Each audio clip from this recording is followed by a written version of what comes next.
hurricane, a tidal wave. Essence perfect, life looks brilliant, give me more of this. I'm out of control, about to blow, and I've been caught in the undertow. So toxic, but I can't get enough. You're firing me, yeah, you're firing me, You've got me hypnotized, push me out of myself. You've got me hypnotized. Whoa, I can see, I can hear, going crazy by the light. It's got me hypnotized. You've got me hypnotized.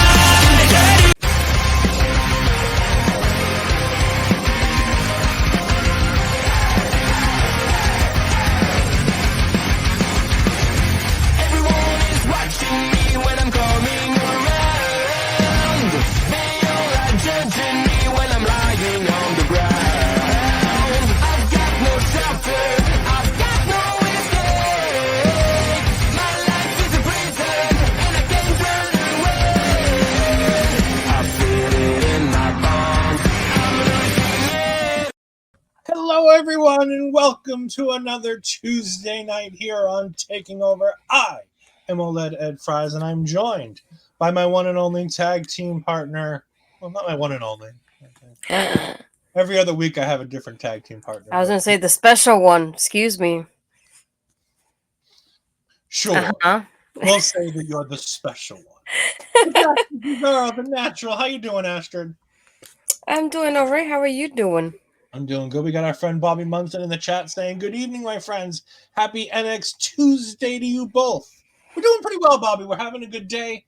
It was a good episode of NXT. Let's just, it wasn't great. It wasn't terrible. It wasn't as good as Raw. Didn't have as many downfalls as Raw. And we'll get to some of that in a bit. But we do want to go ahead and start out because me and Astrid are both of a certain age.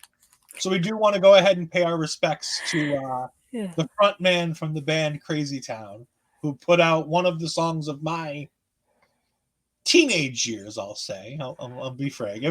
For you, it was probably a lot more of like your younger years. But Butterfly by Crazy Town was definitely something that I remember listening to over and over and over again. Never quite understanding the lyrics until it was way too late. Then again, that's like most songs nowadays when you go back. I was about to say, that happens to most of the time now.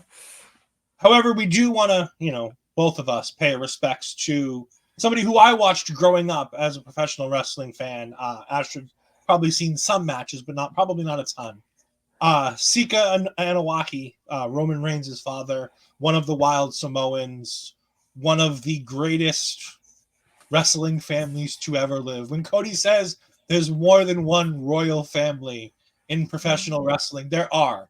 And the Anawakis are really one of those families. And Afa and Sika get the least amount of credit for what they've cultivated in that family. They really need to get more credit for, because it all starts with them. And I'm sure, as Bobby says, Rip Sika and Mr. Crazy Town.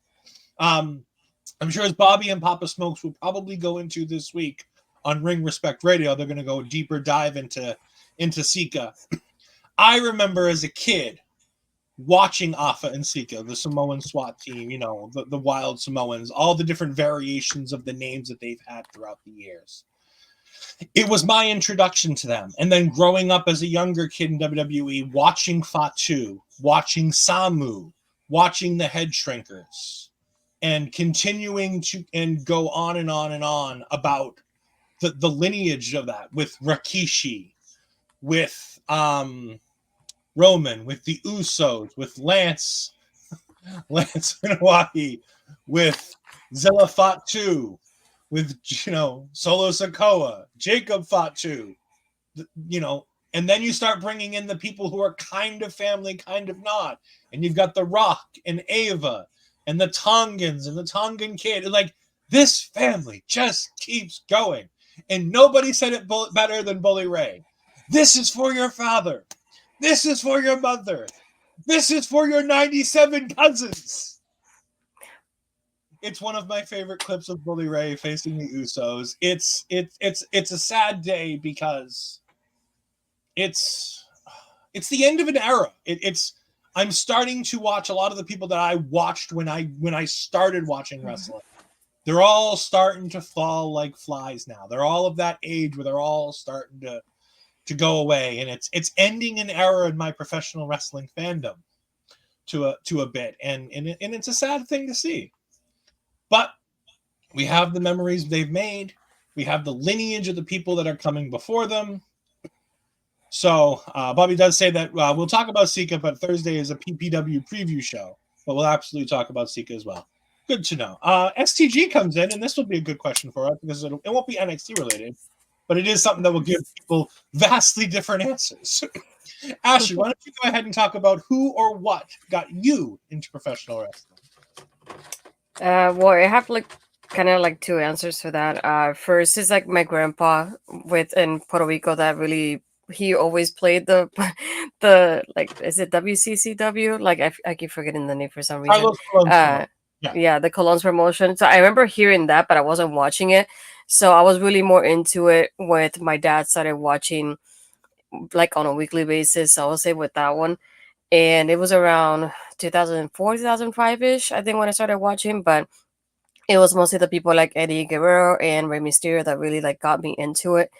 And then from then it transitioned over to TNA. Really, it's another company for me that really kept me watching. And then from there, I would say NXT is the one that really kept me going as a wrestling fan. And now we just being mostly, but a lot of everything. For me, it's a very different story. I grew up obviously in the Northeast, so it was WWF. I think the first wrestling show that I ever remember watching was leading into, I want to say, WrestleMania 9. I was early days in WWE. I am WrestleMania years old, so as long as WrestleMania has happened, however many years WrestleMania is, that's how old I am, because I was born the same year as the first WrestleMania. So as 8 or 9 years old, I started watching professional wrestling then. And it's heel Shawn Michaels, and it's Bret Hart and Tatanka. And I was in the midst of the new generation era. We're transitioning from Hulk Hogan. We're getting ready to go into that new generation era. And it's the Razor Ramones and the Diesel. And there's so much bad from that period. But that's the period that made me fall in love with professional wrestling. Because at that point, it was still geared towards children. It was still geared towards get the kids in the door. The parents will follow. The parents will buy the merch. Everything will be okay. And it kind of still is. But the IWC, which we are obviously a part of as we're on an internet show talking about professional wrestling. Oh, really? Forget that. Yeah. But no, that's what got my start. It was that early days of the new generation era in the early 90s. When I started watching professional wrestling. And I've never really stopped. I didn't realize that there was more wrestling beyond WWF for a long time, longer than I'd like to admit. But yeah. And this will not be the only professional wrestling I see this week, as I get to go to a live show later on this week. We'll talk more about that later. We're going to get right into the episode, and NXT started off hot. Tag Team Turmoil. We got the new Catch Republic taking on Edris Enofe and Malik Blade. We're just going to go through all of the results, and we'll talk about the match as a whole afterwards. The new Catch Republic beats Edris Enofe and Malik Blade. Apollo. Then we get Legado del Fantasma come out there, which is the Garza family. Humberto, Carrillo, and Angel Garza. And Apollo Crews distracts them towards the end of their little run in this. And New Catch Republic scores another victory. Out come the Good Brothers. And the Good Brothers seemingly have things in hand. And New Catch Republic rolls up Doc Gallows for the 1, 2, 3. And OTM laughs at them as they leave. And they all go out. New Catch Republic is now in the finals of Tag Team Turmoil against Chase University. Chase U. And Chase U scores the pinfall when Ridge Holland pushes Andre Chase out of the way as Tyler Bate dives outside. Andre Chase then rolls Tyler Bate inside and scores the pinfall for the 1, 2, 3. Chase U will be taking on Naxium at Heatwave. Ashley, what do you think?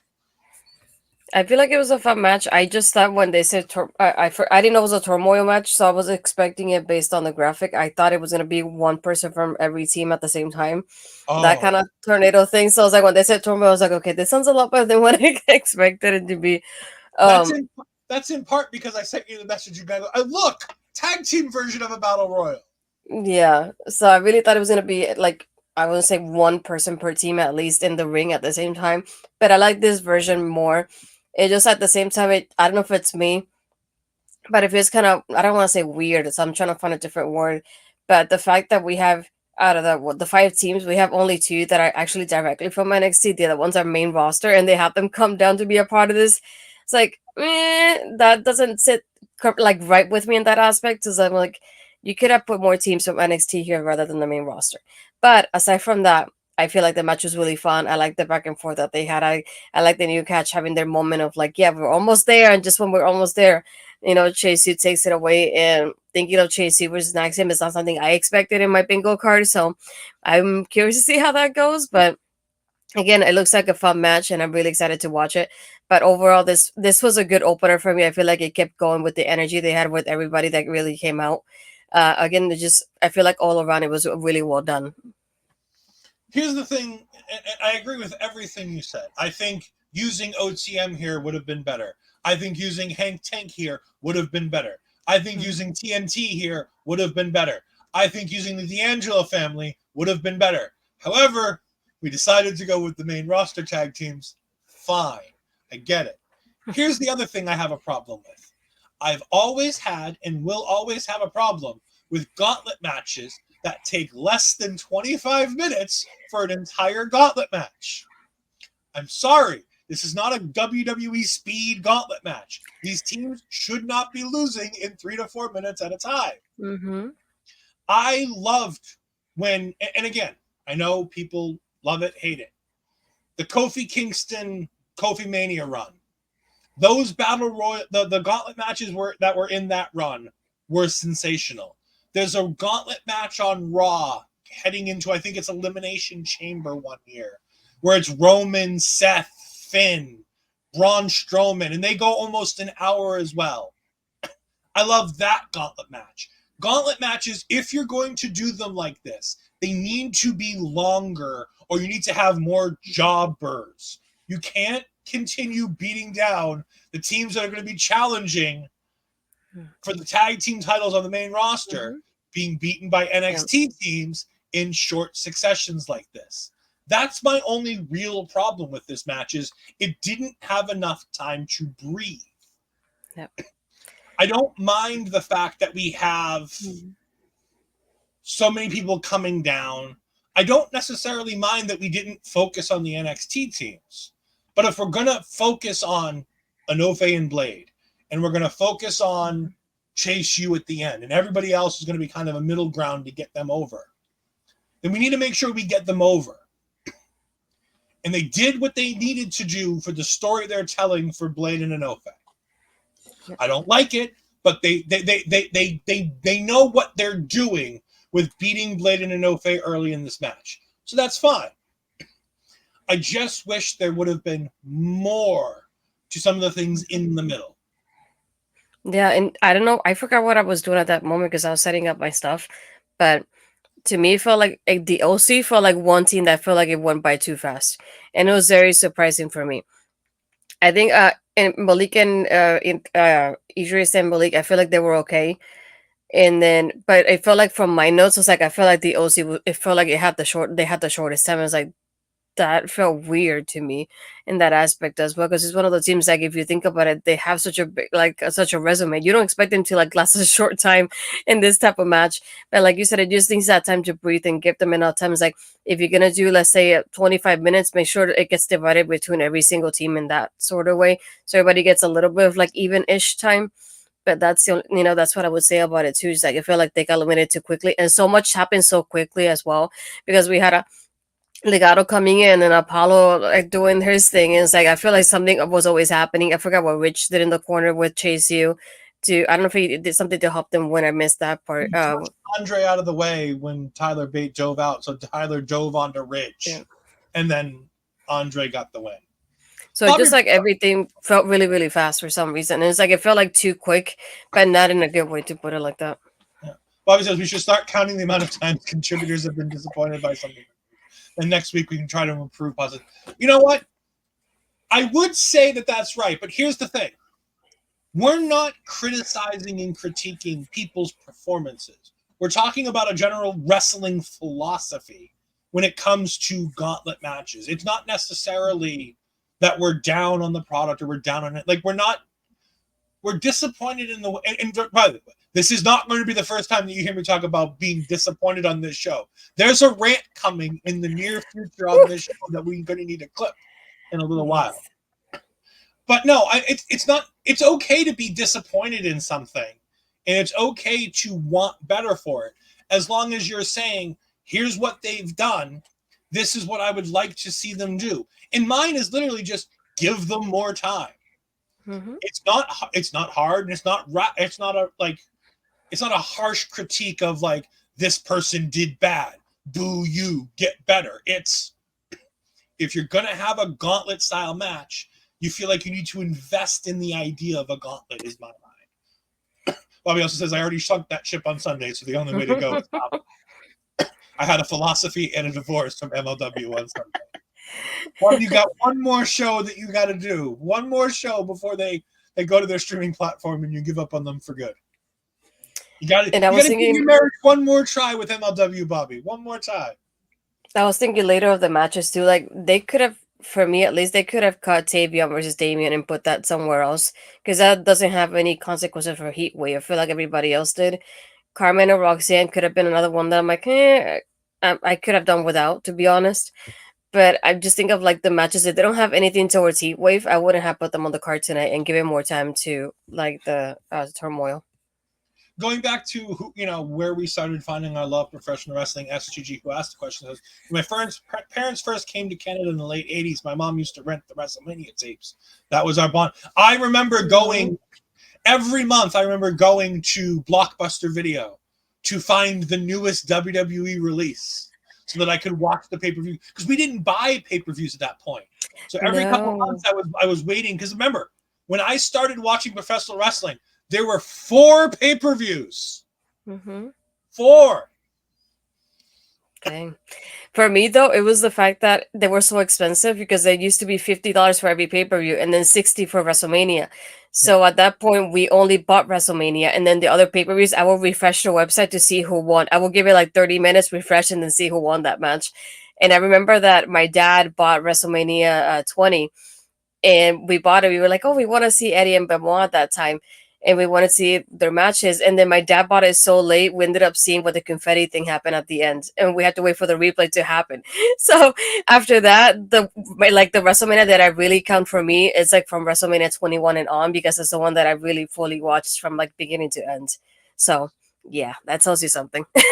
Bobby's saying that he's also from Canada and he started his wrestling journey watching WWF Superstars on Saturday mornings. Yep, I remember Saturday mornings, WWE Superstars. They're great. It's definitely, for him, it was silver screen video. I remember watching the first King of the Ring pay-per-view through an old dish, but it had no sound. It's just was picking up the signal feed, but not the audio. Oh yeah. Oh, the old days are great. I remember In Your House, the first time they did the In Your House pay-per-views, where it wasn't supposed to be a series of pay-per-views. They fucking gave away a house. You sent in a postcard, and they had a pool, like a big-ass fucking glass pool, and they took a boat oar to mix it together. And then Sunny, in her nearly not there attire, leaned over the glass pool to find one postcard. And that was the person who won the In Your House. Dang. And that was the first time that it happened. And they were like, hey, we can do these smaller pay-per-views in between for like 2 hours at a time. And they only charged like $15, $20 a pay-per-view or $30 at one point. True. Like they were super cheap because they were lesser than the big four.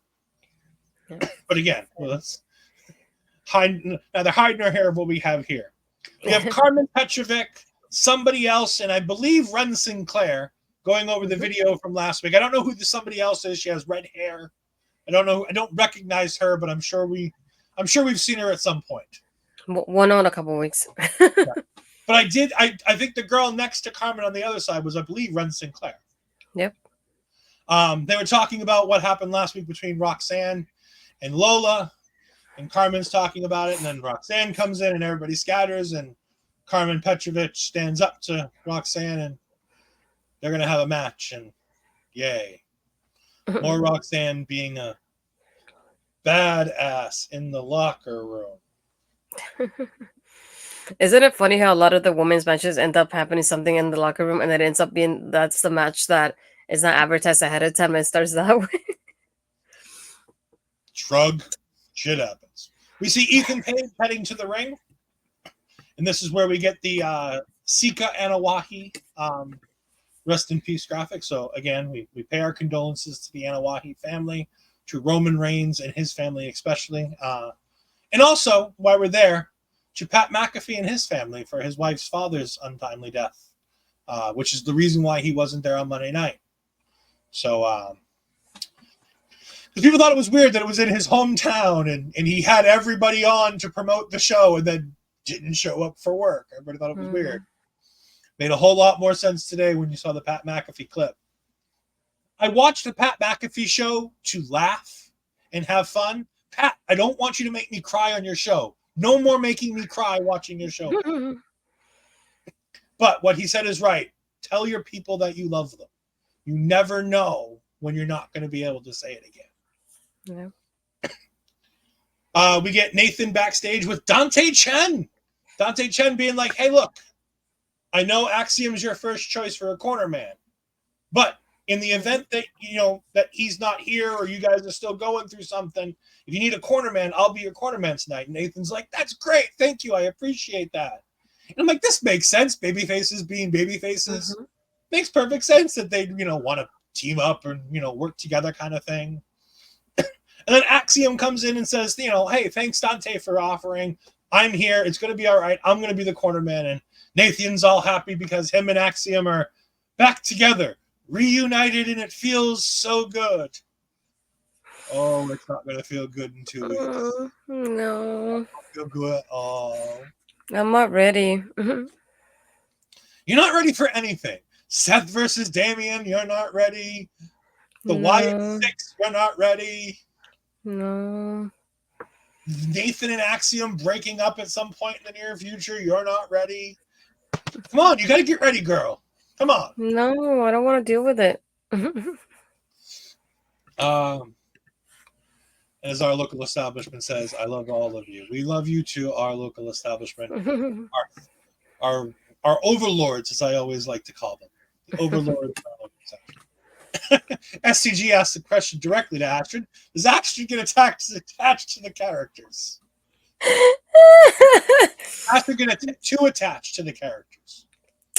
In most shows, no. In wrestling, yes. Because I read with The Walking Dead, do not get attached to anybody. So I never get attached to anybody nowadays because they always get killed off. But in wrestling, is a different story. Astrid, I will say one name, and I'm going to use your reaction to understand. No. Penelope. No.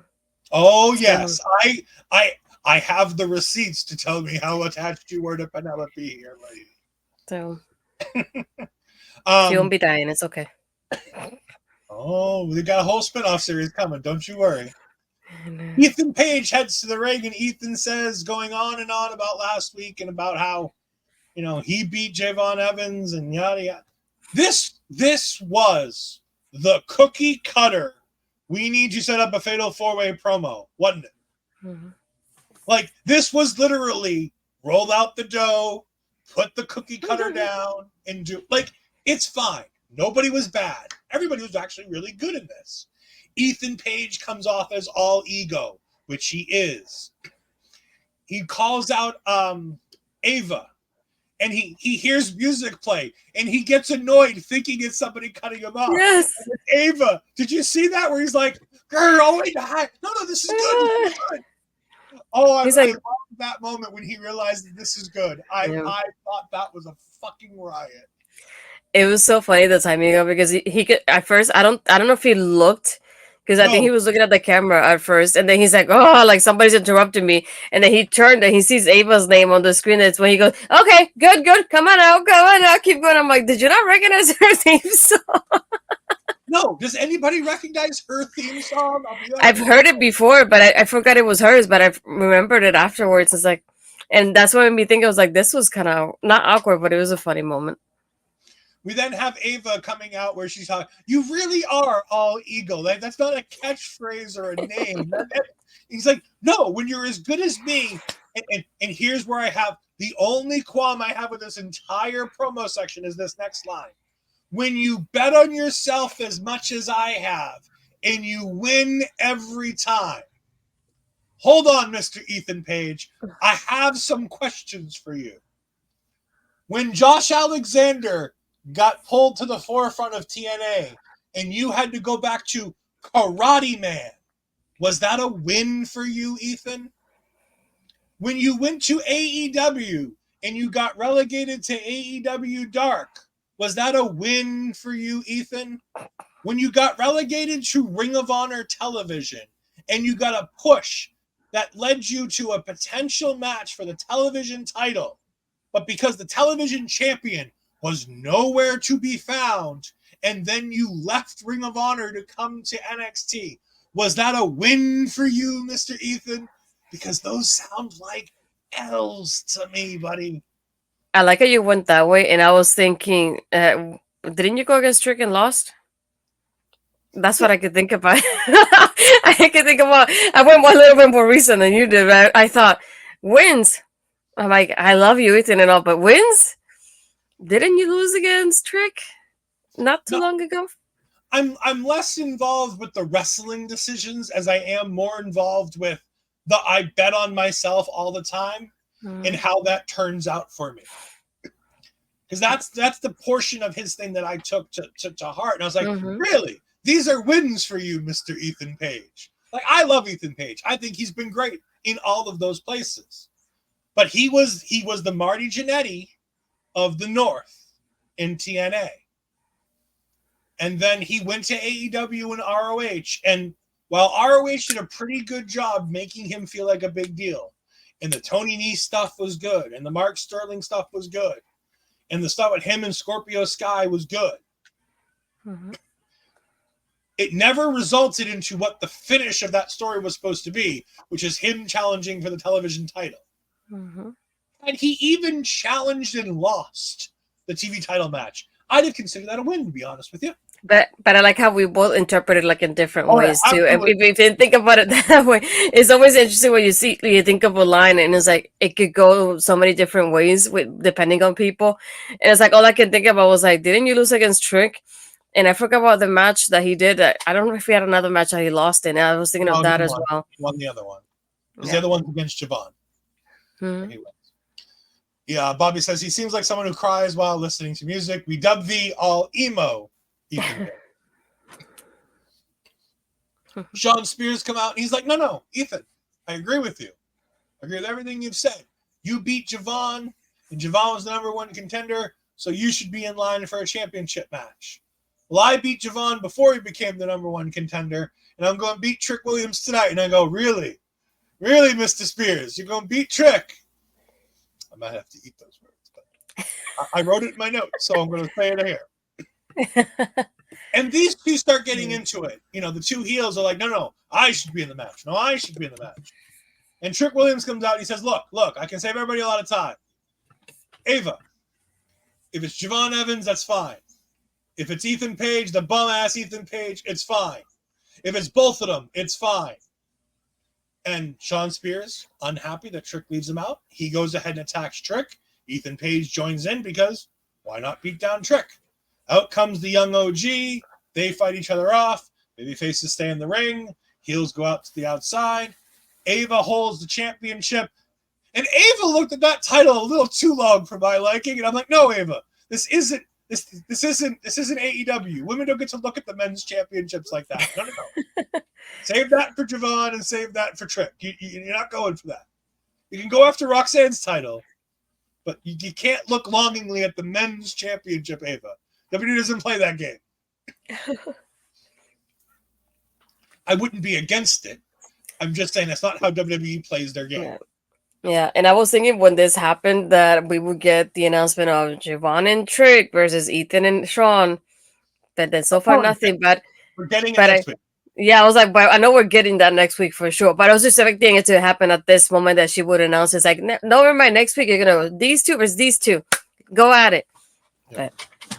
I thought they were gonna fix tonight's match to be the tag match. I think next week might be Trick and Oro versus Shawn Spears and Ethan Page, and Javon Evans gets the week off. Okay. I think that might be where they go. Because we still got the Oro Mensa of it all that we'll talk about that in a little bit. But Ridge is walking backstage and he's confronted by the new Catch Republic, and they're not happy with him. And he's like, look, you know, like I did what I did and things happened. And he walks off and Hank and Tank come up and they start talking about how great New Catch Republic did and how they want to go ahead and face a great team because they weren't part of the gauntlet. I'm like, yeah, why weren't you part of the gauntlet? You're healthy. Yeah. Why weren't you part of the gauntlet, boys? Like, not that I want to see Hank Tank wrestle, but at the same time, if you're going to have to beat somebody in 2 minutes, can it be Hank Tank? Instead of Legado del Fantasma, can't we beat Hank Tank? Mm-hmm. Either way, they challenge each other for a match, and Tyler Bates seemingly accepts as Pete Dunne walks away. So I think we're getting that next week. Probably. Stevie Turner offers to be a snitch to Robert Stone to get a position closer to Ava or opportunities. I really don't know what she's trying to get. I don't know what she's doing. No. I'd rather just see her wrestle. And it started with everything, with like around that time with Jordan and everything, that she was in the office there, but they didn't say, oh, Stevie is the assistant or whatever. And I'm like, if Stone is doing it, then what we need Stevie in there for? But again, like she's like, no, I mentioned Roxanne's plan. I did the Jordan thing. So it's like, I deserve to be here. And I was like, but what are you though? It's like, I want to know, because you're just standing there next to Ava and Stone's on the other side. And then I don't think there's much of an explanation on that end. But. No, they're certainly not giving us a great explanation for it. So, but you know what? We'll do what we do, and we'll get where we get, and we'll see where we fall when all the dust settles. Yeah. As long as I get to see Stevie on my TV, and preferably in a wrestling match, I'll be happy. Wes Lee comes out for his match with Joe Coffey, and I put in my notes he squashed Joe Coffey. This match didn't last very long. No. What? Why did this match not last very long? That's another one that's, to me, I know I could have done without it. I get it was to set up with like Oba Femi after the match, but this could have easily been a promo of Wes Lee talking about like, I deserve a shot. Oba like just answers and says yes, because it just felt like this went by so quickly. I feel like I could have done without it, and you can add a little bit more time to the turmoil after removing this match as well. It's like there's not much to it. The thing that made me laugh is like that I mentioned to you is that there's a one point that Wes kicks Joe, and I think it was Vic that mentioned something like he's so disoriented, like Justin Timberlake. And like I feel like I need a clip of him like with the rings when he gets kicked off because of the reaction that he did afterwards to sell. But I'm like, I could have done without this one too, because there was not much to it afterwards until Oba Femi comes out. I like the match. I would have rathered more. I would have rathered we not done 6 of the next 18 backstage segments tonight and given this match 10 more minutes. Yep. Was he in the Hamptons like Timberlake? No, I can guarantee you Joe Coffey is not a Hamptons person. He may very well find a nice place to drink, but I guarantee you it's not going to be in the Hamptons. That's not the place that the people like Joe Coffey go to drink. Yeah. Obafemi confronts him from the Eagle's Nest, and we find out that Wes Lee versus Obafemi for Heatwave. And if Wes Lee loses, he cannot challenge for the North American Championship again until Obafemi is no longer the champion. I love these stipulations. I love when a person's like, I'll not challenge for the title again as long as you're champion. Those are the only I won't challenge for a title things that we should ever have. Mm-hmm. None of this Cody Rhodes and AEW, I'll never challenge for the world title again. No. I won't challenge for the title while you're champion. It's the perfect way to do it. Because it always lets you come back into it should you need to. Mm-hmm. Sarah Schreiber talks to the D'Angelo family. Not this D'Angelo family, but the other D'Angelo family. As we go ahead and find out about Tony D's thoughts on his title and his Heritage Cup defense tonight. And it's, again, standard basic stuff that didn't need to be a promo packet, a bit backstage yet, and could have easily just been more time for the Wes Lee match. Mm-hmm. There's nothing wrong with it. It's fine. Tony D cuts a halfway decent promo, talks about how great Nathan Frazer is, talks about, how excited he is to have this match, talks up his boys, saying Luca and Stax have got him all set and ready to go ahead and punch him in the mouth and see what happens. Speaking of people who punch people in the mouth and see what happens, we got Chris Parrish in the chat. Hello, Chris Parrish. Thank you for joining us. We greatly appreciate it.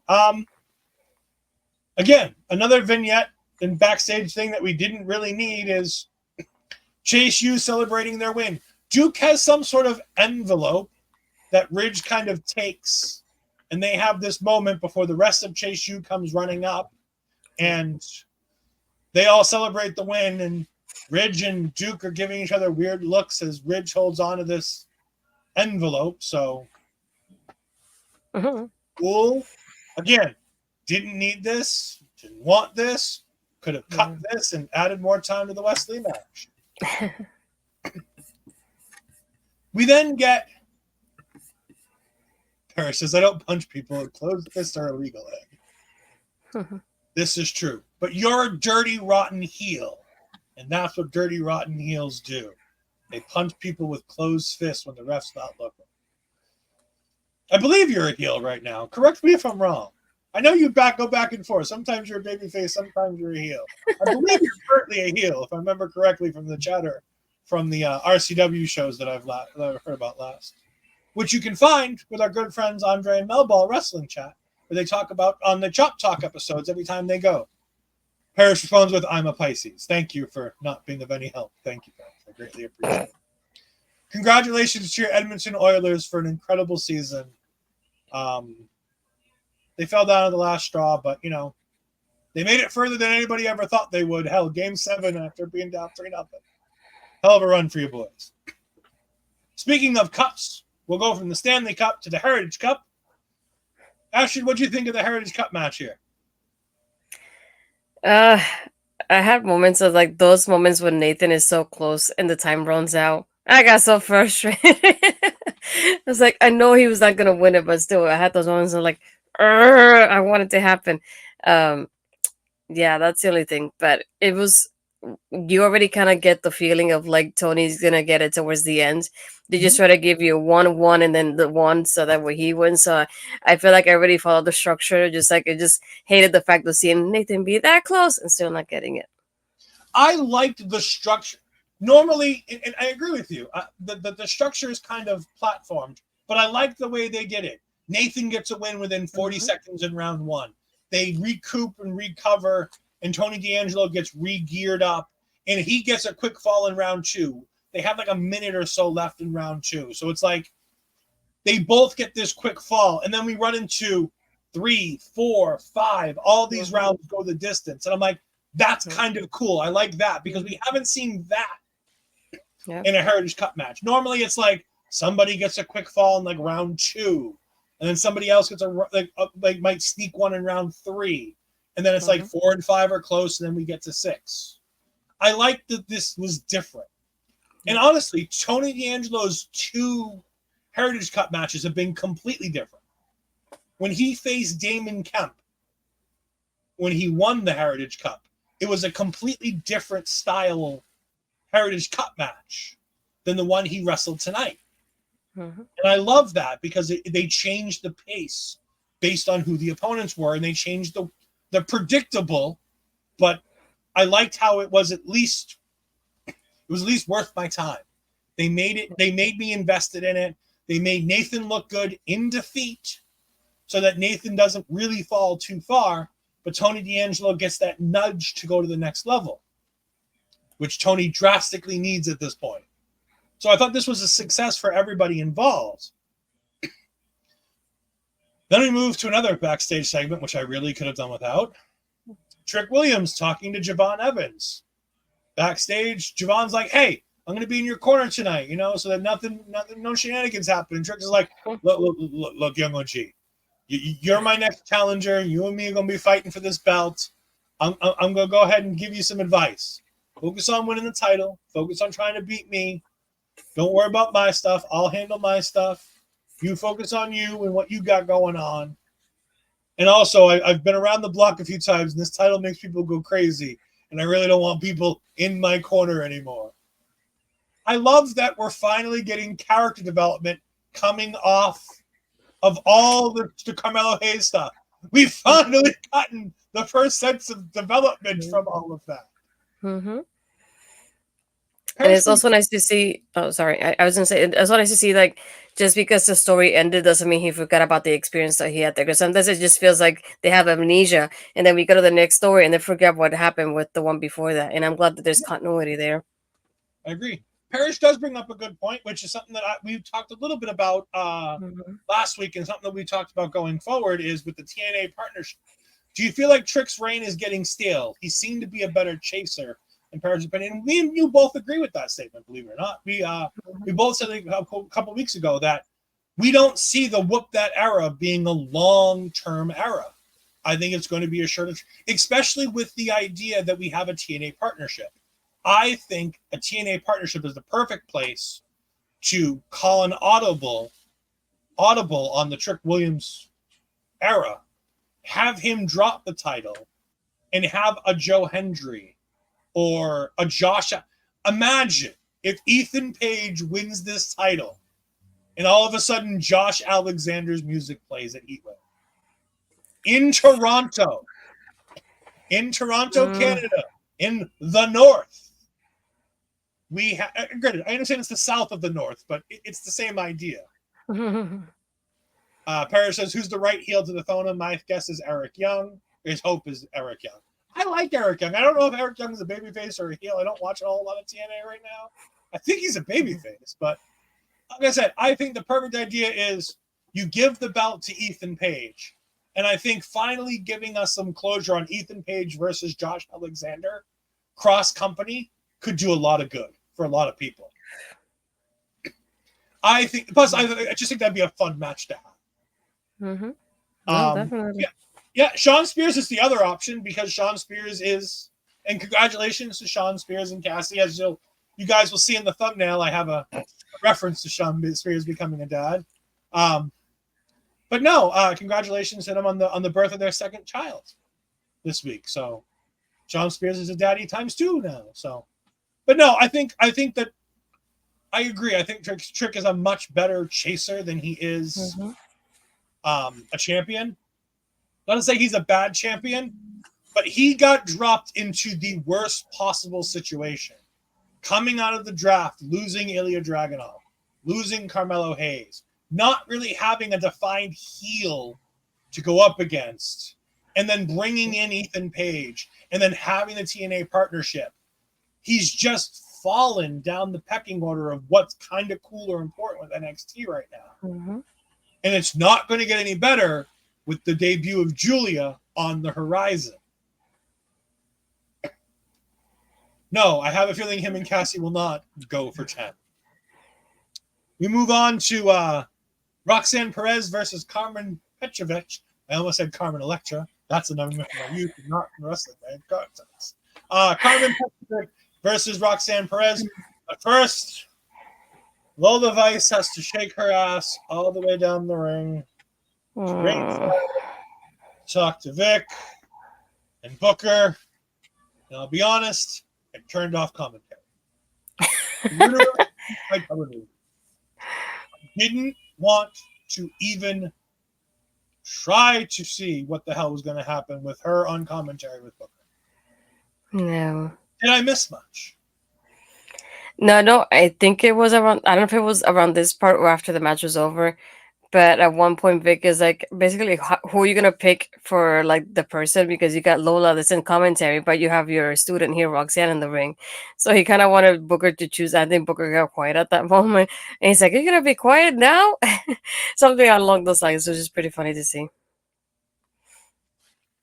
Yeah, so, I mean, we got that going on. We've got Dark Sage 9117. Not a name I recognize, but thank you for joining us. We greatly appreciate it.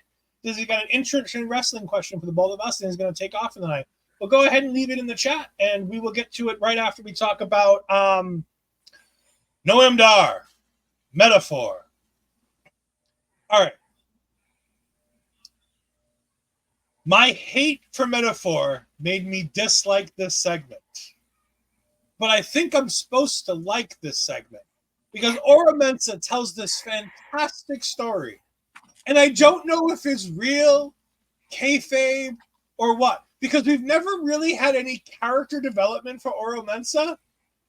And I don't know what the fuck this was.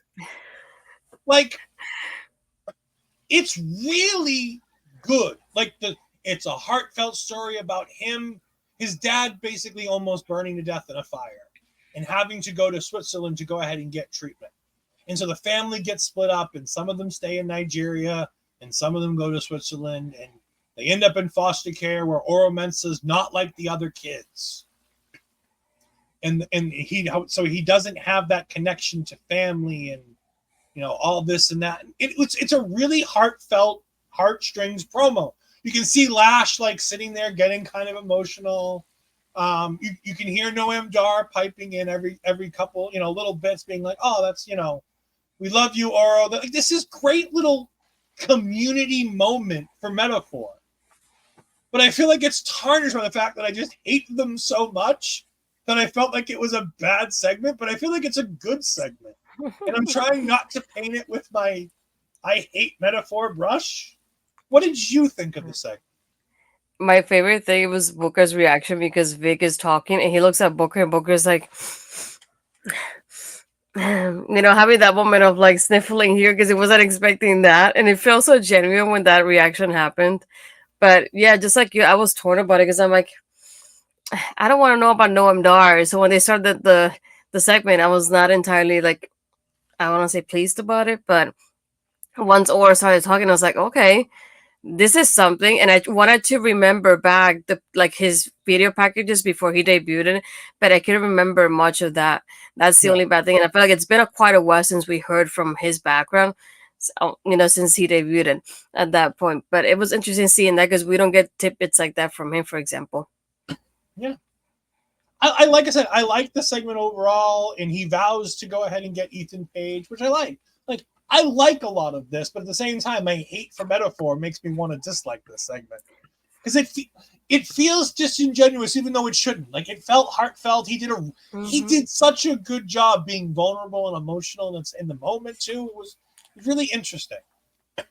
Dark Sage's question, and it's a long one. One thing I love today in the form of sports and media is how the media will never admit that they are wrong and always claim that fans have no idea what they're talking about and how they are always wrong.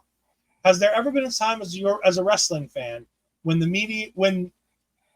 you wanted the media or journalists to admit that they were wrong, but they never did and kept trying to get out of what they said prior? So yes and no. There's wrestling journalism, and I use big ass fucking air quotes for journalism because I've gone to broadcasting school. Like I have a degree in broadcasting. I understand how journalism works. And journalism works in a factor of you need to have two sources before you report any story. You have to have two sources that are willing to be stated sources. You can't have unnamed sources. In real journalism, you're not supposed to be able to have that. You're supposed to basically, everything else is rumor until you have two sources. And if you want a good example of this, watch The Newsroom. The Newsroom is always my go-to. If you want to see what real journalism is supposed to look like, watch the newsroom. You really get a sense of, two-source verification, what that means. As far as wrestling journalism goes, when you're dealing with people like Vince McMahon, Eric Bischoff, everything is always, and I don't want to defend Vince McMahon, and Lord knows I won't, but there's one thing I will defend him on. The wrestling business is a bunch of spinning. If you've ever seen a juggling act, the guy who holds the stick with a spinning plate on it, and he holds like more and more, and they have all these spinning plates. That's kind of what wrestling booking is. It's a whole bunch of spinning plates waiting to see where things land. Because with injuries and nowadays with pregnancies and I only say that because women's wrestling has never been hotter than it is right now. It's at its height right now. And we're now seeing more and more women in the ring, which means we're seeing more and more women get pregnant while being at the top of their game. So we're seeing them come and go in a rate that we've never seen before because we've never had this many people have that experience. But the wrestling journalists like to say things change, plans change. There's a reason why every wrestling show that's promoted, at the bottom of their card there's a little asterisk and it says card subject to change, because they never know from one night to another what could happen and what will happen. So wrestling journalism, like I said, I consider it a rumor mill. All wrestling journalism, and I have a really good friend, Tom Carrillo, who is a wrestling journalist, and even he says it's rumor mill. It's you hear sources and you report the things you hear and you report the things you know. But remember that nobody's infallible and that all of these people are wrong. And, Shawn Ross Sapp gets it wrong every now and then, but he's right an awful lot. And you have Dave Meltzer, who, love it or hate it, he's right sometimes and he's wrong sometimes. And he has terrible opinion on women's wrestling, but, he's a historian. He's been around watching professional wrestling for 40, 50 years. And he's been writing about it in all that time too. Like it's a big, long time. Do I wish more wrestling journalists would be willing? Would I wish more wrestling journalists would be willing to admit when they're wrong? Yes, I do. I do wish more of them were willing to admit when they're wrong. However, I do want to say that, it's something we're probably never going to see. Most media in general, even real news media, doesn't like to admit when they're wrong. They don't like to post retractions because if they do, they're going to end up on a lesser scale and they're going to end up as untrustworthy. So being right and never admitting you're wrong is a way of, and oftentimes they're not wrong in terms of I'm reporting something to you that's a bold-faced lie.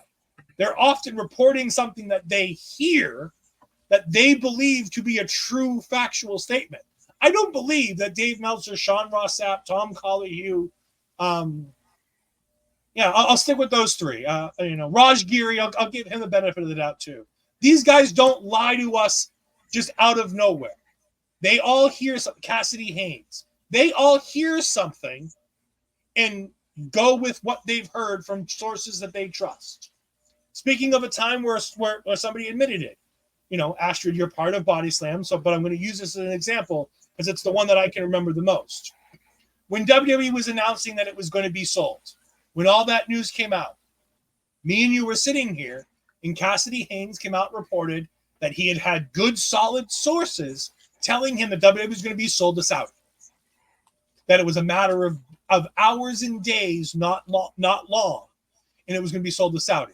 Not only did it never get sold to Saudi, it took weeks and months for the sale to happen, and it ended up being Endeavor in the end. Cassidy did admit that the source was wrong, and I actually like Cassidy more for admitting the fact that he just got it wrong, because I'm more willing to trust somebody who tells me they get it wrong every now and then, because at least I know that they're reporting in good faith. If that makes any sense to anybody. I'm not even mad yet. We haven't gone there yet. Hold on. We haven't got to the rant yet. And speaking of Andre C, I know he's not here for this, but we're gonna do it anyway. So give me a couple seconds. Oh shoot. I showed up for a reason. I know you showed up for a reason. Go ahead, Andre. Yeah. We just covered it. Talk about Lola Vice and Roxanne Perez. I haven't seen the show because I was recording with Mel before this, so I haven't actually got to see the show. But goddamn, I cannot wait for Lola Vice to win the NXT Women's Championship in 2 weeks. It's not happening. Oh, it is. Man. Oh, it is, baby. All right. No, Roxanne it's goes to gonna the be main Roxanne and roster. Julia. Do you want Julia to win from Lola? Sure. I'm Hell down. no. That'd be a way better no. match. No. Two fighters fighting each other. I'm down. Let's go. We can have another NXT Underground match. Do you think Julia would ever soil herself to wrestle somebody as bad as Lola Vice? No, she'll have an NXT Underground match with her, and they'll have a great fight together. I agree that would probably be a really good fight. I think Julia's built for NXT Underground. Like if they're trying to make this Lola's thing, they're gonna have a real problem when they get Julia in there, because You should change your name. UFC, give it to me, baby. No, change your name to Lola's the Lulu fan. That's what you should change your name to. It's more accurate. I don't know. I'm happy to see her getting into the title picture, so that's why I wanted to pop in here. Andre, on the night Heatwave, I know we have a special guest, and we'll talk more about that in just a little bit. But on the Heatwave show, when we talk about Roxanne Perez versus Lola Vice, if you're around, I'd love for you to come in and join me, Ashton, and our special guest, and we'll talk about that. And we'll let you in as a special guest for the one match. All right? I'm happy to do that because I'm going to do everything I can to watch that show that day. So, all right. For anybody who wants to see Andre and me again talking and rambling about all kinds of great stuff, tomorrow night, me and Andre C are talking all things Guardians of the Galaxy Volume 1 on Marvel Talk. Mm-hmm. So that will be tomorrow night. Yes, Volume 1. So that'll be tomorrow. Oh shit! night. I watched the wrong movie. If you watch the wrong movie, we're gonna have a real fun reaction. No, I don't want to watch the movie I don't like. I mean, Guardians 2. Mm. Oh, I was about to say, if you tell me you don't like Guardians 1, I'm kicking you out of here right now. Oh, No, one is Okay, perfect. making sure. Everybody likes Guardians 1. Andre, thank you for joining us. We greatly appreciate it. I'll see you tomorrow night. Bye. Whoa. Yeah, I hit the wrong button. Here we go. Back to normal.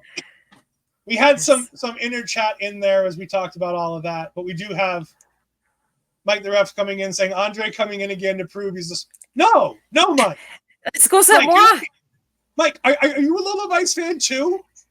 Like I know you're an AEW fan. That's bad enough, but you're a Lola Vice fan on top of it, and also make me mad. Lash Legend for NXT champion. No. It's okay, Mike. It's gonna be Mike Delulu the ref too. See, they go with each other. Mike Delulu ref. There we go. Yeah. Trying to get this runaway train back on track. The Good Brothers are backstage attacking OTM until Jada Parker tries to get involved, and Michin cuts her off and beats the hell out of her. Yes.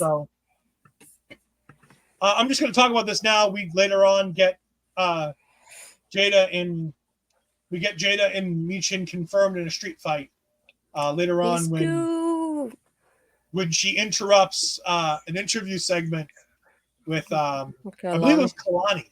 Kalani was the one talking. Yep. And then Jada comes out at the very end when they're trying to send it back to Booker, and she grabs the camera and makes him pay attention to her. It was a really good promo. I love Jada. I think she's everything they wanted Lash to be. She can talk, she can wrestle, she's got the it factor that the crowd that confidence.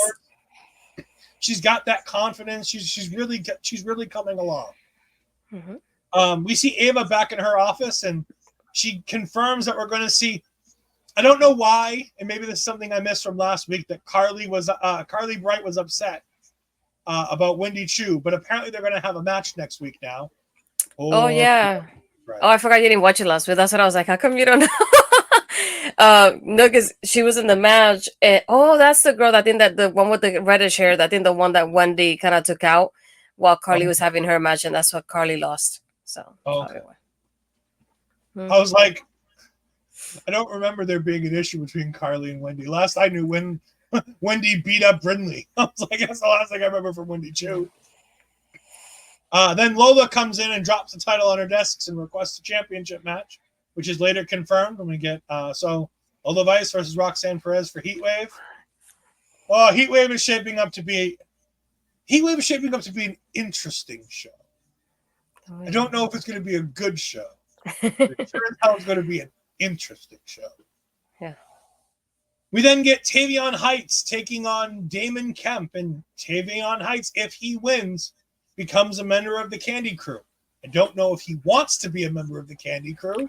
I didn't watch last week, so I don't know the interaction of how that went and if it was a thing that he wanted or not. I don't remember him saying like he wanted to be a part of it, but he was part of the conversation, and that's when Charlie goes, "Oh, so I'm gonna have you and Damon go against each other next week, and if you win, like you're in." And I was like, I don't know why he would want to be in there, but sure. I mean, strength in numbers is nice to be part of a crew, but I sure as hell wouldn't want to be part of the Candy Crew. No. And there's this little friction between Damon and Kemp. I think Damon Kemp's on his way out of the Candy Crew because he eliminated Charlie by accident in the Battle Royal, I believe, too. Yeah, and even here, after Tavion wins, Charlie's raising his hand, so Damon's definitely not happy about not only Tavion winning, but Charlie being so happy that he won and celebrating with him, too. Yeah. But it was a good match. I enjoyed Tavion Heights. We didn't get long to watch because, again, it was a short match that kind of... It told the story. It moved the storyline along, but it didn't necessarily do anything for Tavion Heights. I liked it, but I would have rather seen 5 more minutes to really get a feel for Tavion. It fell a little flat. It was good. What we got was good, but I wanted more.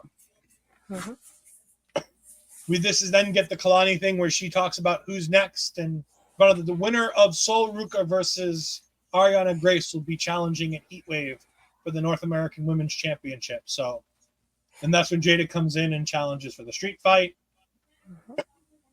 And then Brindley is talking up her boys in Idris Enofe and Malik Blade until Izzy Dame not wearing green.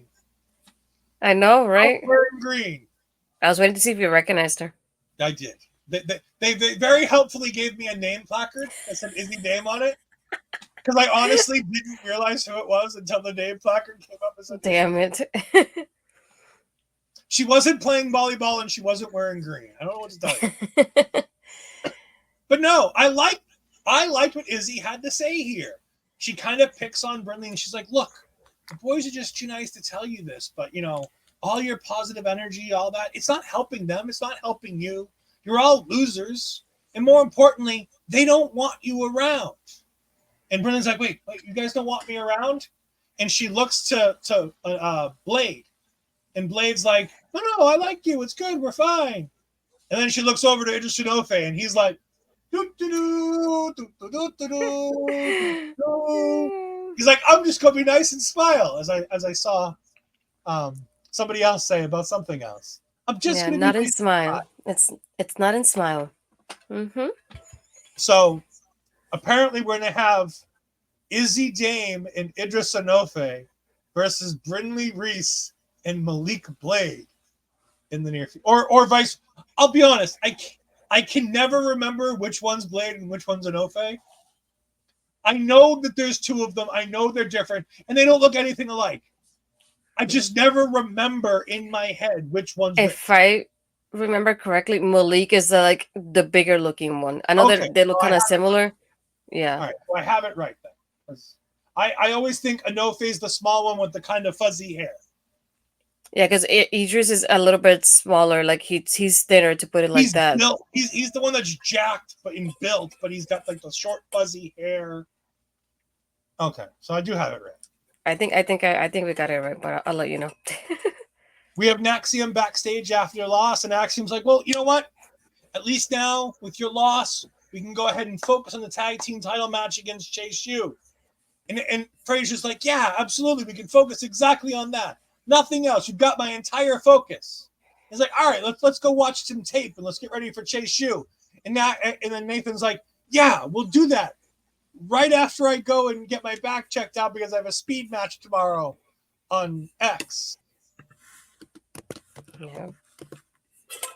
Nathan Frazier's breaking Axiom's poor heart here. Mine too. Melba, thank you for joining us. We greatly appreciate it. We just had your tag team partner run in after you were recording tonight. Remember that you guys can, if you want to, you guys can see Melba Collins and Andre right here on the Our Local Establishment channel this Friday night, I believe 10 p.m. I don't know if it's live or if it's Memorex tonight this week. So, Mel, if you can go ahead and let me know. I don't know if you guys have got any wrestling going on. I know LPW was last week, so I don't know what you guys get. At least he's bugging somebody besides. He's the Lulu on top of it because he's a Lulu Vice fan, so that makes it even worse. You've made him go crazy with all this talk about all of your Japanese wrestling, where he thinks Lola Vice is a competent professional wrestler. So you gotta we are pre-recording. Andre will be at LPW and you'll be at. Oh, I thought LPW was last Friday.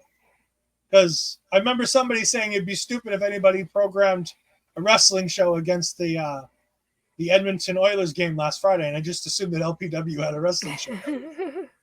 Apparently, I was wrong. He's smarter than I thought. That's something I'm surprised by. Anyways, moving on. Sol Ruca versus Arianna Grace. I love this match. I thought it was great. Oh, it was RCW who made the mistake and booked against the Oilers. I remember now. Promotion. I didn't think it was Squig. I thought it was the other guy who runs LPW. Good to know. I was right that somebody did it. I was just wrong about the promotion. Well, yes, Mel. Anybody in their right mind would go to a wrestling show over watching the Edmonton Oilers. I mean, the Oilers. I just like picking on my Canadian friends who are mostly all in Edmonton, who are big Oilers fans, like the ref, like Chris Parrish. Mm-hmm. No, well, wrestling hockey all day not all day every day. I'm a Boston Bruins fan, and hockey trumps a lot of things. But if it's not my Bruins, I don't care. I'll go to the wrestling show. But anyways, Sol Ruca and Arianna Grace. I thought this match was great. There were a couple of missteps in this match. However, I will say the girls worked really hard to not just go to the exact same spot and do it over again. I like how these girls made sure to call an audible when something didn't work, change it up, and then go back to the spot a couple seconds later, but to make it make more sense. The space that I noticed this the most is Sol's going up for the Soul Snatcher, and she slips on the second rope as she's getting ready to bounce. Her foot slips a little, and she doesn't quite have the balance. So she grabs the ropes, does a spin, kicks Arianna Grace, does a move, and then works right back into the Soul Snatcher. I thought that was chef's kiss fantastic. So many times with young professional wrestlers or professional wrestlers who don't have enough experience, a la a Jade Cargill, something goes wrong and they lose all track of what they're doing. I think Jade's done pretty well with everything, said and done. And yes, she had a real bad fuck up at the pay-per-view. Guess what? A lot of people did. Damian Priest has been doing this damn thing for 10 plus years. And Damian Priest up in those ropes and almost broke his fucking ankle. Almost everybody had an issue with that rope, so.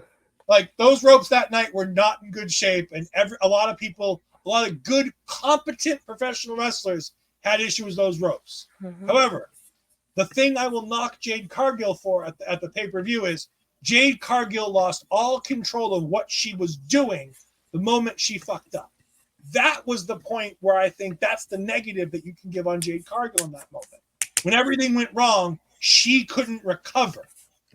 And that's a bigger mistake, and that's a bigger botch than just screwing up the move. However, here, Sol and Arianna both come together and make something happen when the move goes wrong. And yes, it took 20 seconds, but they got right back into the same thing. They didn't go a whole, out of their way to make sure that they just simply reset for the Soul Snatcher again. They did a couple things to make it make more sense to do it again. And that's where I thought there was a lot of good here. What did you think of the match?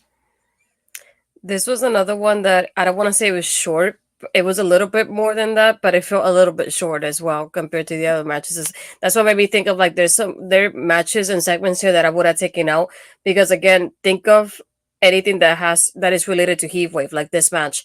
This is basically a number one contenders match, which I should have advertised it that way, and they didn't. They mentioned, I was like, yeah, the winner goes at Heatwave, but they never really announced it like that beforehand. I would have said this is a number one contenders match. Make it look important. Make it like it has an importance to it. It's like if it has implications towards Heatwave, give it time. And I feel like they should have given it a little bit more time than what they got tonight. I know it's just kind of like a mid-card championship, so you don't expect it to be like this great thing. But again, it's like I feel like they could have given a little bit more time than what they did. And just say, look, the winner of this is really going to go against Kalani. So it's like, we should think about this way and look how hard the girls are working. But I feel like even with I don't want to say little time, but with the time that it got, I feel like they did really well together. And it just didn't feel like it gave me that like that more contender kind of feel though in the match in itself. I wish it would have felt that way for me, but it didn't. But again, I had a feeling that it was going to be Sol. I did like the part of Kalani coming out after Sol wins, raising her hand, and even Sol looking at the championship just as Kalani's looking at it too. And I was like, yeah, when it comes to Heatwave, we'll see what happens here.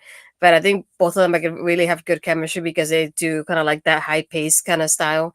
And I feel like they're both going to blend really well. Yeah, I think it was definitely a positive match. But again, the whole point of this show is cut about 60% of these backstage segments and give these matches more time. And it would have been a lot of good. Ed, please stop expanding your admittance of your poor taste universally. Mike, I'm sorry that you have to be a Canadian and root for hockey teams that haven't won a championship in, I believe, my lifetime. I'm sorry that you don't get to have championship after championship like the wonderful city of Boston does. Year after year, almost every year, we get a championship. I know. It's a lot to handle, but it's okay. Someday, Edmonton will win championships just like Boston. Maybe. Probably not, but maybe. Maybe you can hope for those kind of achievements. And no, the Grey Cup doesn't count in Canadian Football League. Anyways, moving on. We've got, what's the next segment? Crap, my notes died. Wait, hold on. We have Kalani back in Seoul for Toronto. And then we have JC Jane talking to Jasmine next about how they're being overlooked. And Fallon goes, yeah, we're being overlooked. And they're like, maybe we should do something about it. And I'm like, no. And they also say it's like, oh, it's happening to the girls that kind of like have been here for years. And it's like, yeah, like somebody like Karmen who just got here. Look at her getting this opportunity to go against Roxanne. Just Karmen is walking behind them. But I was surprised she didn't stop or anything like that. But they said it's like, yeah, we should take something. We should take kind of like that opportunity from Karmen, and we should do something about that. And I was like, interesting partnership. No more friends. No. Didn't we just go through a whole thing with Fallon Henley where we're stopping giving Fallon Henley friends? And not only that, but she's like in that kind of mindset, I guess if you call it, that she'll say, look, I want to be by myself. I want to earn my opportunities and do this and that. But then she's going to go team up again with the girls and contradict everything she did the last couple weeks. Yeah, it's okay. She has to go murder more cows on her family farm, whatever the hell it is. She can make more outfits. Next week, we're getting Jada Parker versus Meechin in a street fight and Roxanne versus Lola Vice face-to-face. We can also add Hank Tank versus New Catch Republic, as that was essentially announced for next week. So we'll see if it actually happens. But yeah, that's what comes next week. And now we come to an end rant. Yeah. All right.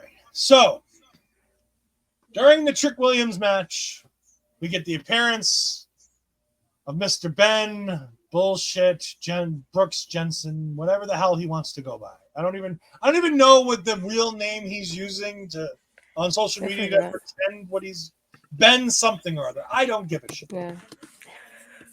I think this is the stupidest thing they've done in a long time. I like the idea of trying to blend reality with fiction. I like the idea of people coming and going as they please. I don't like, however, taking Brooks Jensen and having him essentially say that he's been released from NXT, which he's stated on social media multiple times that he's been released from NXT. And then to have him state that his 30-day non-compete clause is up, which he would technically have if he were actually released. However, both Brooks Jensen and WWE have confirmed to Fightful, and they named both of them as sources on the story. So it's pretty hard for them to say that it's not true, that Brooks Jensen is still currently employed by the WWE, and he's not been released. To then have his wife go out on social media and cut this really weird promo about not knowing where Brooks Jensen was and him no-showing a local independent wrestling show. And it's just really fucking weird. Ben Buchanan. Thank you, Ashton. I appreciate you getting me the name. Ben Buchanan. I like Brooks Jensen a little bit. I don't like him a lot, but I think he's got talent. He was my least favorite part of that group. And honestly, now he's probably second in that line because Fallon's pissing me off. But I thought they were building something with Shawn Spears. And we'll get to Shawn Spears and Brooks Jensen in a minute when we talk about this main event. But as for my rant, WWE needs to play it a little bit closer to the vest with some of these stories and understand that some of these stories look a little bad on the outside. When you have a talent constantly trying to break into your shows and not being arrested because it's giving a bad look to the fan base, because somebody's not going to realize that this isn't real, and we're going to have a situation where somebody jumps the barricade in a real show and gets real hurt because of it. And if you've ever seen Jacob Fatu, please, for the love of God, don't do it during a Jacob Fatu match, because that man will beat your ass and not think twice about it. The other thing I want WWE to do, and while I'm ranting, I'm going to go ahead and do this one. Liv Morgan and Dominic Mysterio. God, this thing is giving me the fucking ick. This whole story. I understand. It's an act. It's two consenting adults who understand what the storyline is, consenting to a storyline. I get it. However, I don't like it. It makes me feel icky because Dominic Mysterio has often and repeatedly said no to Liv Morgan and to all of her advances. And she's continuing to shower him with gifts, and she's continuing to shower him with gaslighting, manipulation, and apparently naughty, dirty DMs in the Twitter chat, or text messages, or whatever the fuck she sent him. And I understand. Liv Morgan wants to take everything that was Rhea Ripley's. I get it. But we have to remember, there was never a romantic relationship between Rhea Ripley and Dominic Mysterio. It was never categorically made romantic. I know that she kissed him on the cheek when he won the championship, and she's probably kissed him on the cheek more times than that. However, I can't recall once seeing Rhea Ripley kiss Dominic Mysterio on the lips ever during that storyline. I understand where they're going from, and I really wish they'd either get Dominic to say yes and be okay with it weeks ago, or drop it entirely, because it's real icky. And if this were the other way around, most of this fan base would not be as okay, it's fine, as they are with this. because this is giving me Lita being forced to go out and do a live sex celebration vibes. And that's not the thing I normally get from the Triple H era. And again, I understand that's not what's happening.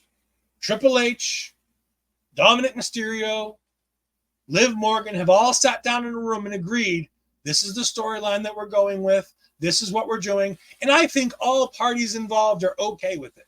I don't think anybody cares. That's part of the storyline. However, it doesn't look good, especially when your company is in the middle of a lawsuit that the federal government is investigating about the former person who ran your company forcing people to have sex with him and other people in your company. I don't think this is the storyline we want to go with. So get Dominic on board real fast, because this is not good.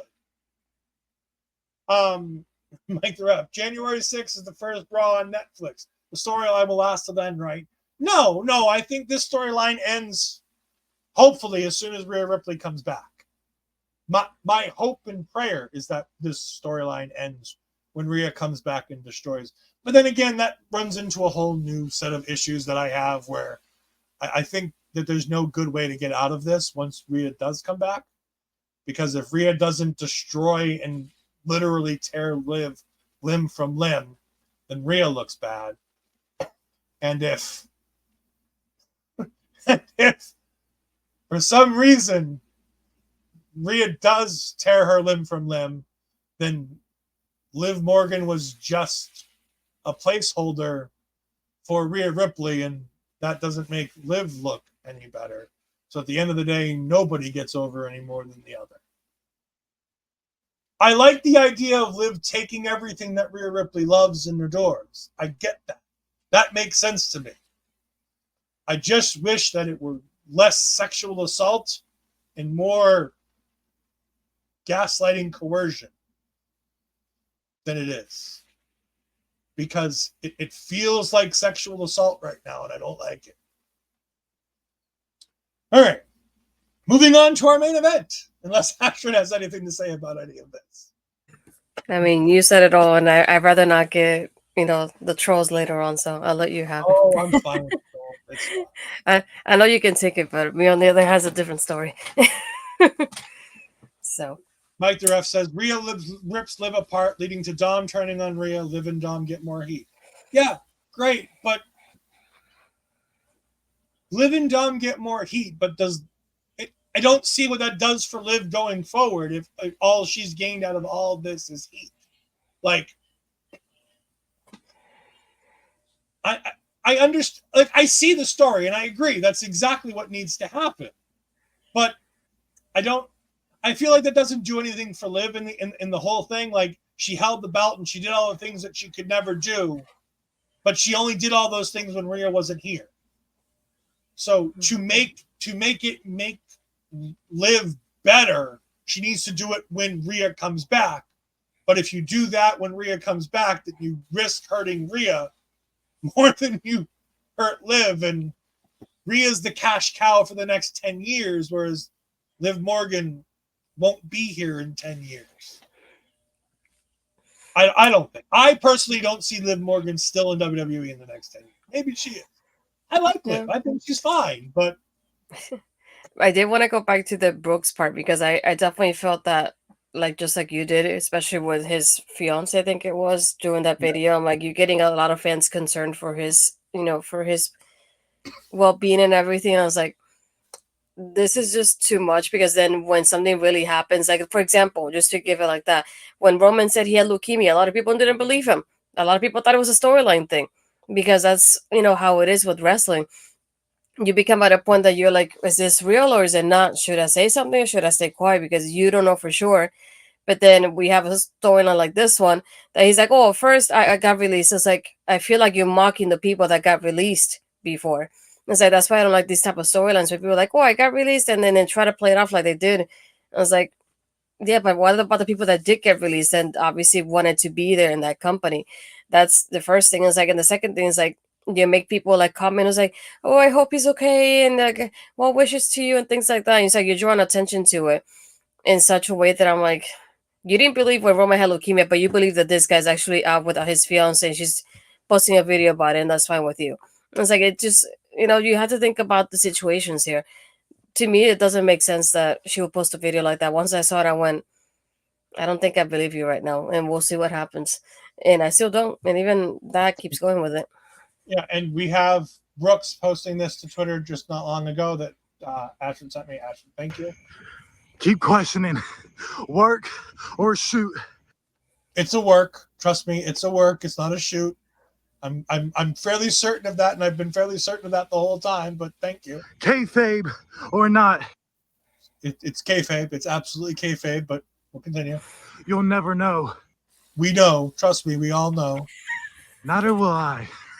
That might be the only part you got right, buddy. The only part he got right in that entire thing is that he might not know either, and I don't think he does know whether it's a work or a shoot. I think he's got issues. Speaking of things going on, we had a main event tonight. Shawn Spears, the new daddy, Shawn Spears, versus Trick Williams. This is a good match. I like this. Or Mensa attacks Ethan Page, who was on commentary for the beginning of this match. But that gets rid of Ethan Page, which is nice.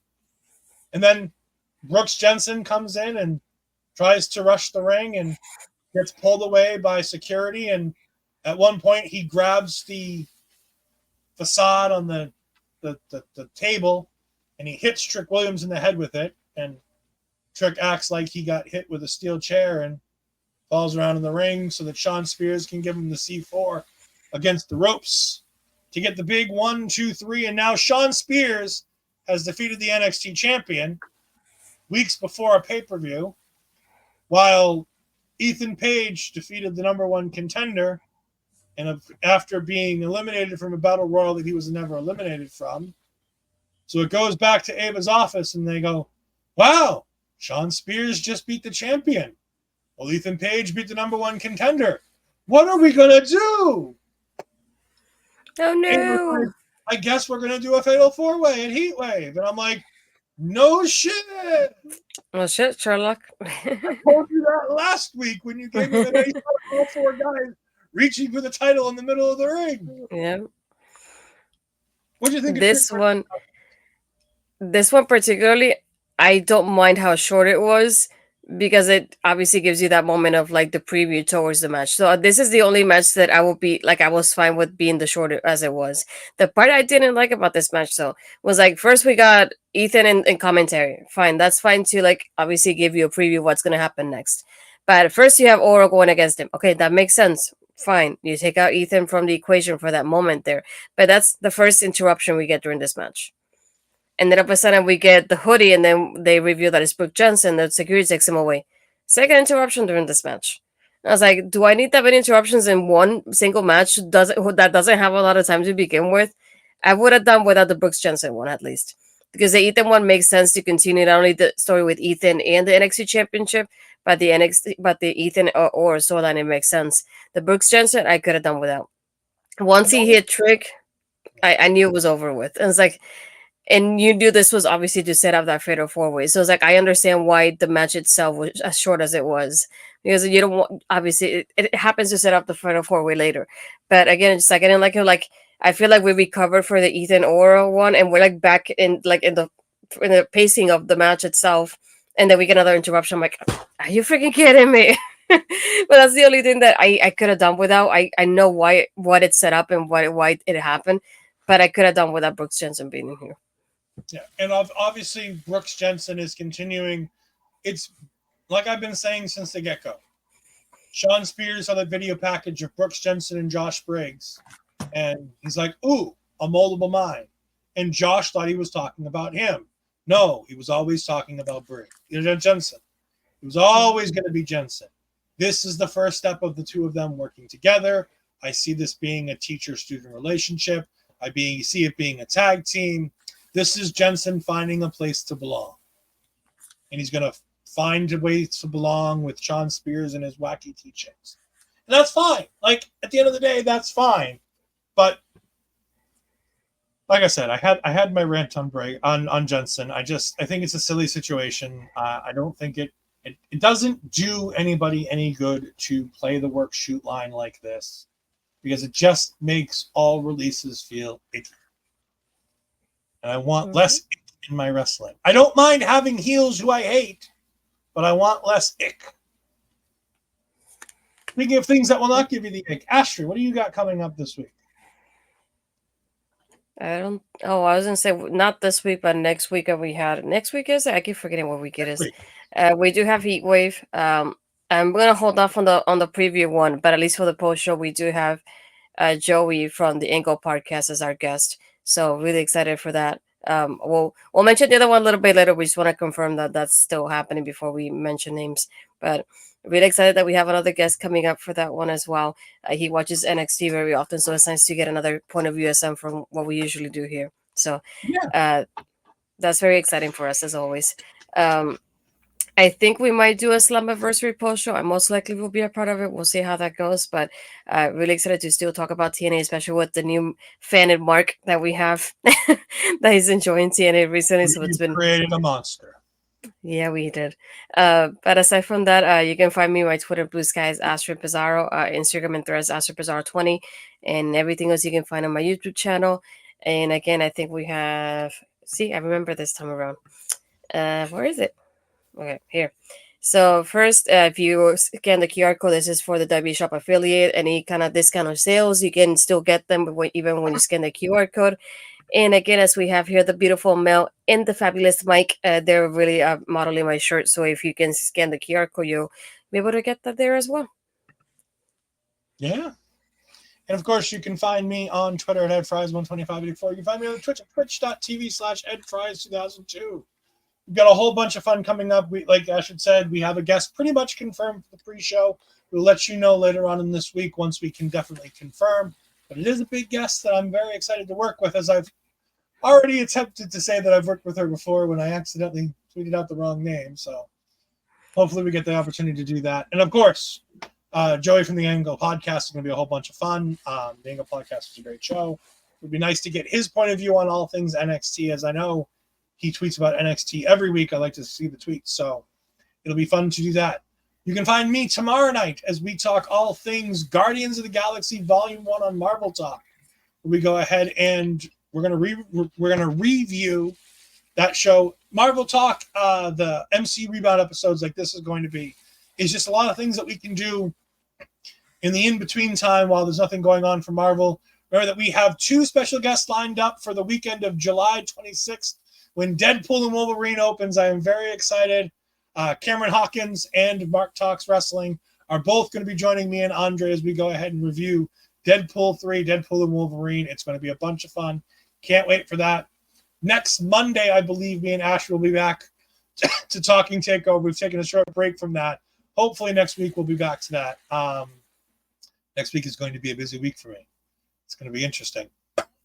However, you can make sure that you catch all of the wonderful Our Local Establishment content by going to Our Local Ole Podcast on Twitter, Ole Podcast on Instagram and Threads, or just go to our YouTube channel and subscribe and watch there at Our Local Establishment. You can find all of our wonderful content there. Thank you for joining us. I have been OLED Ed Fries. This has been Ashton Bizarro. Shawn Michaels was cooking again tonight, and we will see you next time. Goodbye.